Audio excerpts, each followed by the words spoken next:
Gara-gara kau batuk sembarangan, aku jadi sempoyongan.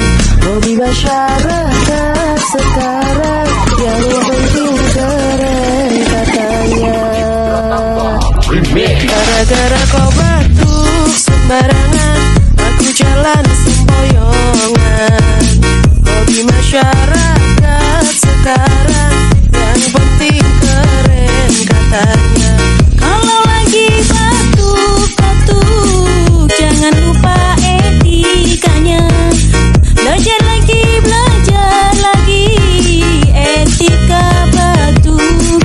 Ini sudah tidak zamannya. Batuk kau tidak pakai masker. Gara-gara kau batuk sembarangan, aku jalan sempoyongan.